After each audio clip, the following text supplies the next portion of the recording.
Please be advised that everything in my video is purely for entertainment purposes. These are purely my thoughts and opinions and are subjective. I must advise you to please do your own research. All media users found on the public domain and are fair use and fair dealings. Hey guys, hope you're doing okay. No, don't have the Christmas tree up yet, but you can see I've got a few more festive lights going on in the background.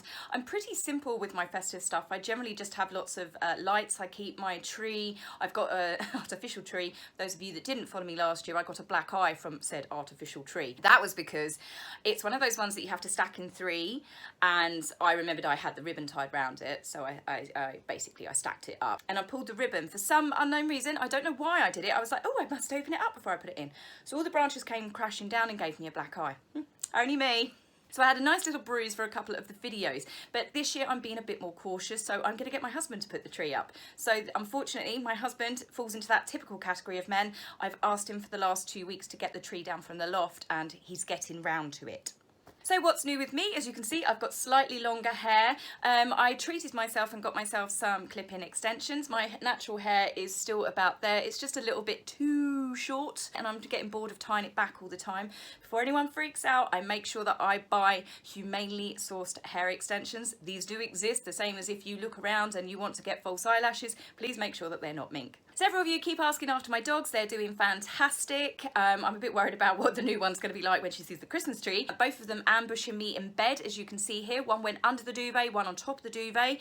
They're only allowed on my bed in the morning once I've come down, given them breakfast, and I have a couple of cups of coffee in bed. That's because mainly I don't like going to sleep with hair in my mouth. Plus my husband hogs most of the bed as well, which means I will end up with little to no room. Chia did decide to help me this morning whilst I was doing my makeup, freaked the hell out of me. There I was, you know, just about to do the mascara, doing a mascara face, and...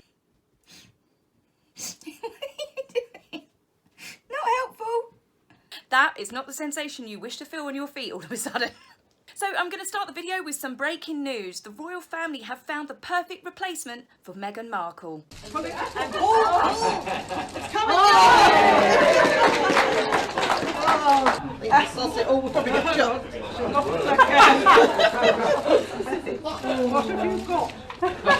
Meghan also struggles to let go of a sausage once she's sunk her teeth into it.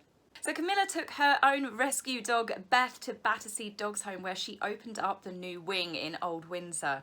The wing is going to be specially dedicated to like a maternity ward, because unfortunately pregnant dogs get dumped all of the time because people don't want the responsibility, hence why they never had them spayed or neutered in the first instance. I know it's coming up to Christmas, and I just want to say to everyone, I have 2 rescue dogs. Lots of you have rescue dogs. You can rescue puppies, so please do not be put off because you want them from when they're born. Obviously, like Battersea Dogs Home has got a maternity wing. You can do that, but please, if you can get a dog that's a little bit older, the ones that sometimes get overlooked, please have them in your thoughts when you are contemplating getting a dog. No dog is easy, no puppy is easy, and remember, puppies do grow up to be full, annoying dogs.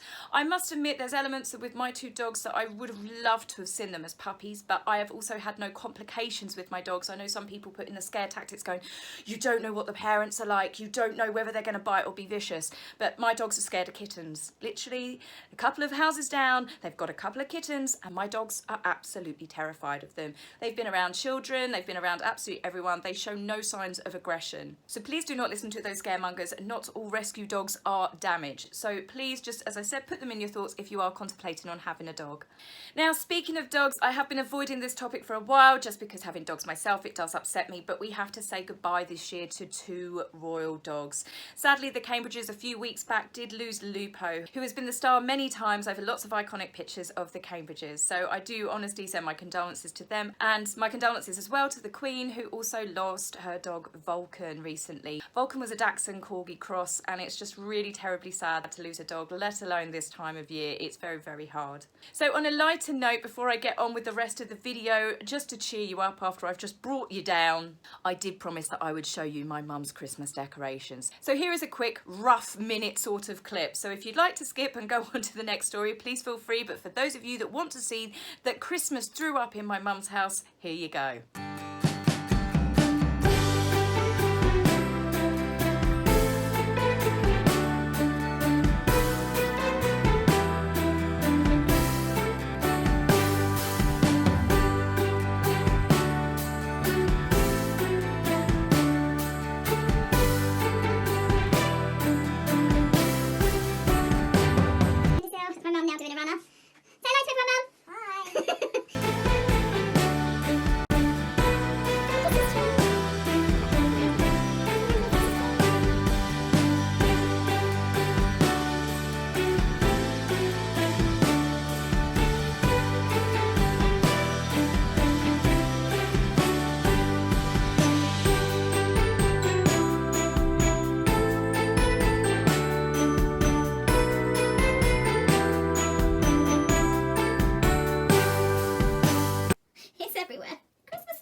compare my house to my mother's house with me with a few tiny little bit of lights and only puts up a tree, there is no way that I would have this much time, this dedication, this much patience to do this to my house, because once you've got it all out, it looks lovely. My mum becomes a complete hermit for a week, and you even ring her up and it's, what do you want? I'm busy.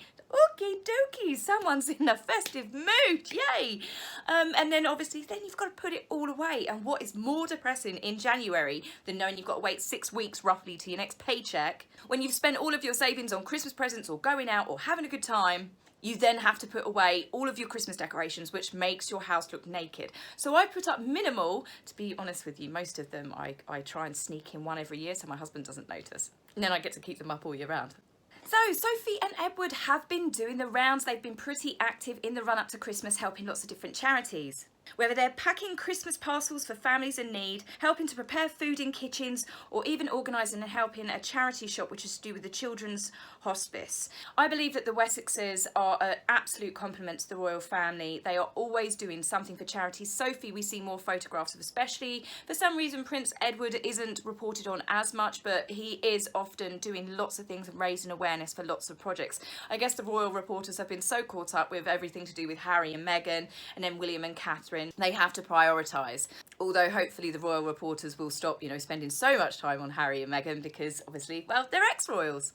Sophie and Edward definitely have the mentality of all hands on deck when it comes out to helping their charities. They always just come across so genuine, so warm, and they just seem to get absolutely stuck in. So a big celebration to Zara and Mike Tindall as well. They are expecting their third child. I'm very excited for this couple. They are lovely and wonderful, and they are a perfect example of how you can be part of the royal family but still actually have a step back, earn your own money but not be attention-seeking celebrity wannabes. And they have brought up their children absolutely wonderfully. The cousins are often seen playing together with Prince George, with Princess Charlotte, and soon to be Prince Louis as well, and it's just wonderful. And I really do feel sorry for Archie on the kind of upbringing that he could have had with children growing up in that environment. I mean, the poor little fella hasn't been seen since he was in a dirty nappy reading Duck Duck Rabbit. The most boring book for a child of that age. I'm not even sure it was meant for a child that age, but merchin'. Now, the royal train tour, so much was crammed into 3 days, and I have got so many photographs to show you that I can't exactly list out where they were at the time, but I'm just going to show the photos instead. As I said, this is in no particular order compared to the photographs, but on Monday they went to Edinburgh, then they went to Newbridge, they went to Berwick-upon-Tweed. That's a very British sounding town, isn't it? Berwick-upon-Tweed, West Yorkshire, Manchester. Then on Tuesday they went to Cardiff Castle, Cardiff University, Bath, and then they eventually ended up in Reading Hospital, where Catherine was actually born in 1982. Now, we saw some really wonderful pictures. I'd say definitely romantic pictures of the couple when they possibly weren't aware that they had cameras on them at every second. It was just really genuine, just slight touches, very affectionate, and the way that they look at each other. I mean, considering they've been together roughly 17 years, 10 years of marriage and 3 children, you can tell that they are definitely going strong. This isn't the sort of intimate moments, as far as I'm concerned, that you can fake. They just genuinely seem in tune with each other, very affectionate. As I said, it's discreet affection. It's not like, whoa, look at us. But yeah, I love them. I really do think that they're a shining light for the royal family. Now, their final stop, the ending of the royal train tour, was actually at Windsor Castle, where they were reunited with Sophie and Edward, Charles and Camilla, and the Queen. This is the first time that the royal family have been together since March because of everything, all of the restrictions that have been in place. Obviously, they're still socially distancing. These main pictures are now representing what the royal reporters are calling the Queen's lineup for the Magnificent Seven. I'm sure Princess Eugenie will also have a minor role to play within the royal family. Who knows, maybe as Charles and Camilla start looking to retirement later on in the years, Eugenie might step up a rank or two. I have to say, looking at all these pictures together, the photographers got some absolutely iconic, stunning photographs, and don't they all look so much happier? Some people say our royal family are boring and they're stuffy and they're behind with the times, but I don't think they're very behind with the times at all. I think the Cambridges are definitely incredibly modern. So is Sophie, actually. But this is what we want to see from our royal family. We want to see unity. We want to see them working as one well-oiled cog. What some people might see as boring, I just see them as one great big team that represents this country exceedingly well. And I think letting Catherine and William really take the spotlight of late has definitely also helped improve the overall attitude of keeping the monarchy together. Obviously, there's been a lot of damage with a certain son of the Queen, who I shall not name, and then obviously all of the dramas that come with Harry and Meghan. Now, we've done the royal train, so let's get on to the royal pain. We knew. Come on, I knew, you knew, everyone knew.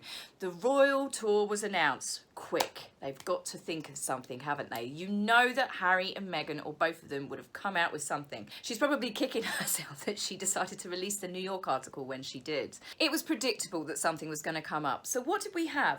On day 2 of the royal train tour, it was announced that Harry is launching their 6th libel action this year. He's going to sue the Mail on Sunday, who Meghan is also in the process of suing if she doesn't delay the case any further. Now, this case was filed with the courts on the 27th of November. So it's rather odd that it suddenly gets mysteriously leaked, found out about on day 2 of the royal train tour. Now, making up for the fact that we're missing out on pantomime season this year, I'm going to say it, oh no, he didn't. Oh, yes, he did.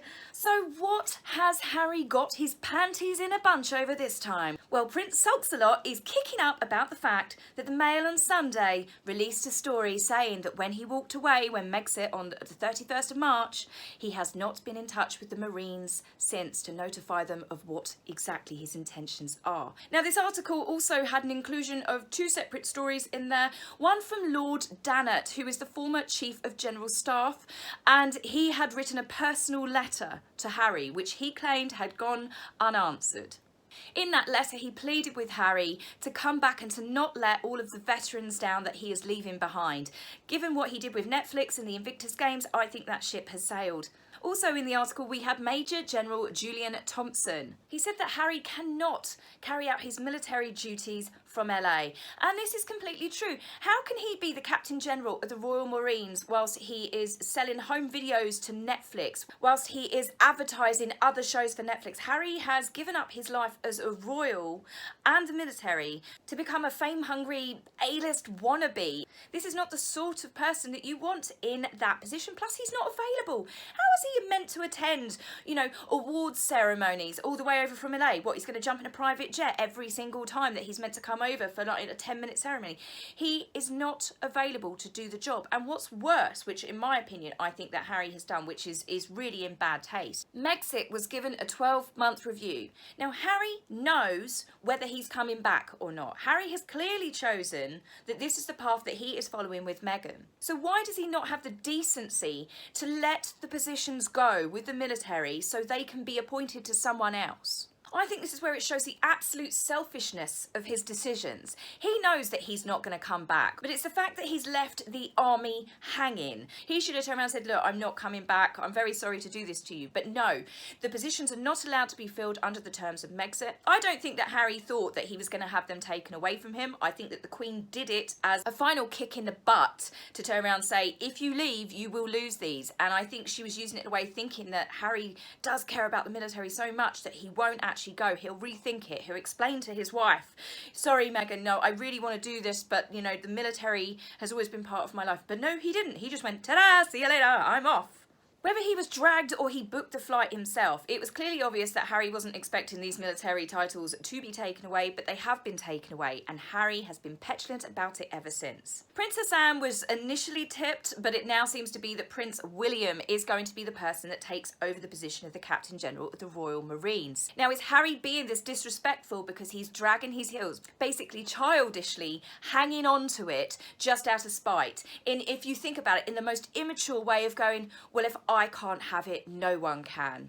Given the maturity of their exit, considering they were the ones that wanted to leave and the amount of stuff that they've kicked off about, leads me to personally believe this is exactly what Harry's doing. And he doesn't seem to care or look at the bigger picture of the number of people that are waiting on the Petulant Prince to turn around and say, no, I'm not coming back. As much as people blame Meghan Markle, this particular thing is all on Harry.